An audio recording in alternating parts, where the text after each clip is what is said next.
ये भगवान की योग माया बड़ी विलक्षण, विचित्र और अलौकिक है।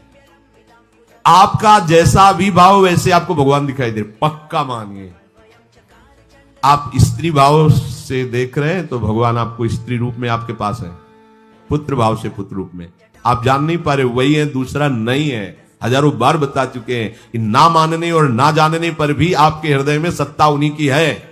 जिस दिन वो भगवान अंतर ध्यान हो जाते हैं, प्यारे पुत्र, प्यारी पत्नी, प्यारे सुहृद मित्र आदि को आप चिता में जला देते हैं, तो था ना आपके हृदय में आदर, पर आप अनजाने से भी भगवान का ही आदर करते हो। अगर जान करके आदर कर लो तो तुम मुक्त हो जाओ इस दुख से, इस प्रपंच से।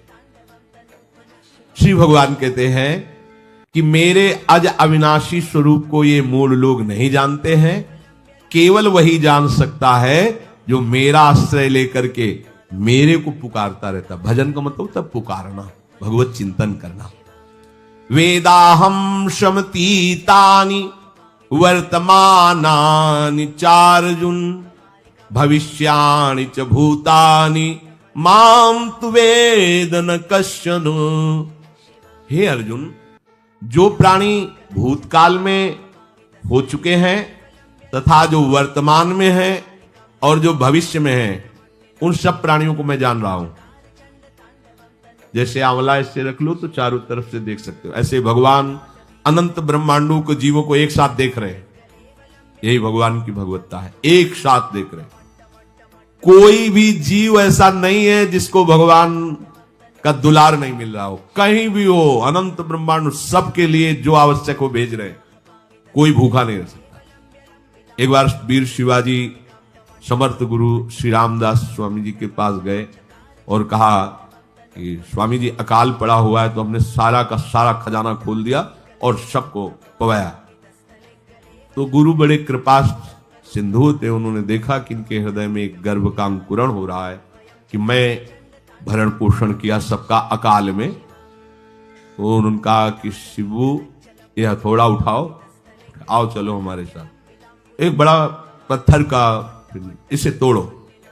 मारा, जेई तोड़ा, हटाया तो नीचे मिट्टी में दबा हुआ स्वस्थ मेढक एक ऐसा, बिल्कुल। बोले इसको किसने दिया? देखो ना कितना स्वस्थ है, पुष्ट है, इसको कौन आहार दे रहा है, इसको कौन प्राण पोषण कर रहा है? बोले भगवान। तो बोले तुम कैसे दाता बन गए?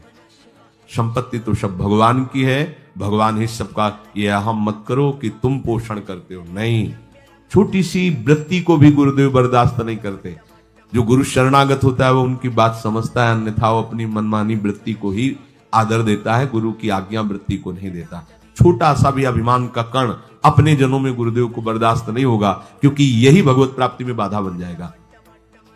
कितने जीव चराचर जगत में, देखो हमारे भगवान की भगवत्ता, सबको देख रहे हैं, सबको व्यवस्था दे रहे हैं, सब कुछ देख रहे हैं। 3 प्रकार की लीला हो रही, कहीं पालन लीला, कहीं सृजन लीला, कहीं विनाश लीला, उन्हीं के द्वारा हो रही, वही देख रहे हैं, वही कर रहे हैं। अगर ये बात तुम्हारी समझ में आ जाए तो अभी भगवान की शरण हो जाओ, पर अहम के कारण ये बात समझ में नहीं आती। जो भूतकाल में हो चुके हैं, वर्तमान में हैं, जो भविष्य में होंगे, सबका प्रभु वर्तमान की तरह देख रहे हैं, दर्शन कर रहे हैं। परंतु मुझे मेरे भक्त के सिवा कोई नहीं जानता है। भक्त के सिवा कश्चन, कोई भक्त बिरला, वही केवल भगवान को भगवान सबको देख रहे हैं, भगवान की दृष्टि सब पे है। अगर ये बात आपकी समझ में आ जाए तो अभी आनंद आने लगेगा।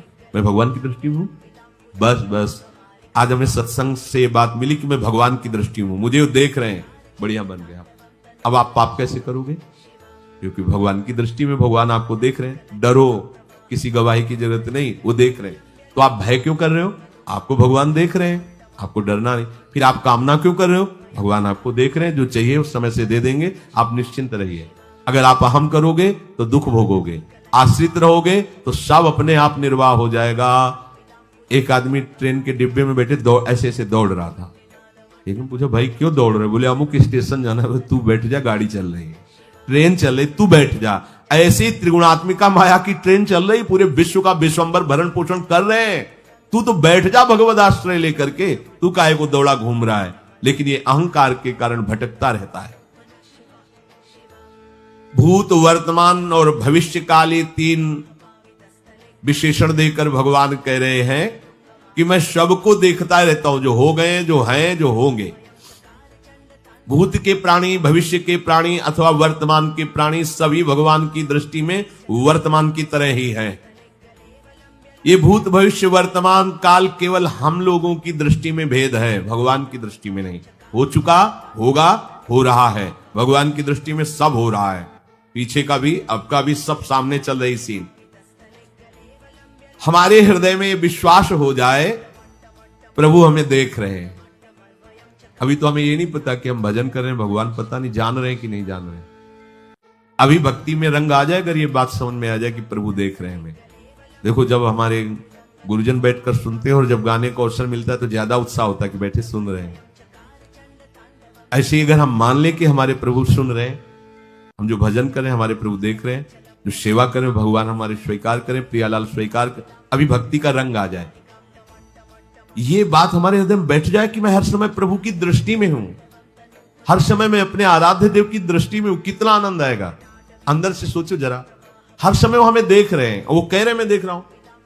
पीछे जो तुम किए वो देख रहे हैं वर्तमान की तरह, अभी जो वो तुम देख रहे हो, देख रहे हैं, आगे जो करोगे वो भी देख रहे हैं। वो पहले से उनको सब पता है, तुम ऐसे ऐसे चलोगे, ऐसे ऐसे कार्य करोगे।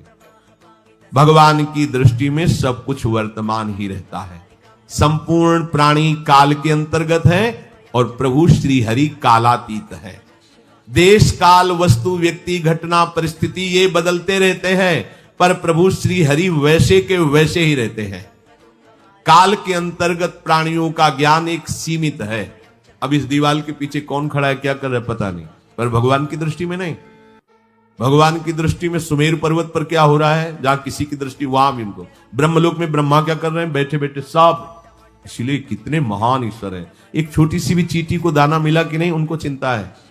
देखो, आप छोटे से 2-4 लोगों का भार लेकर के चिंतित हो रहे हो, अनंत ब्रह्मांडों के अनंत जीवों का भरण पोषण प्रभु हमारे कर रहे हैं और निश्चिंत है। अचिंत शक्तियां भगवान की, तो आप भी तो उनके बच्चे हो ना। ये सब कहने का मतलब है आप भी तो उन्हीं के अंश हो ना। 2-4 की चिंता में इतने तुम बावरे हो रहे हो, डिप्रेशन में पहुंच रहे हो। 2-4 कामनाओं के पीछे इतने, अनंत ब्रह्मांड तुम्हारा जो अंशी है, अनंत ब्रह्मांडों के अनंत जीवों का अनंत काल से भरण पोषण करता चला रहा है। कहीं भी किसी के साथ कुछ भी गलत नहीं हो सकता।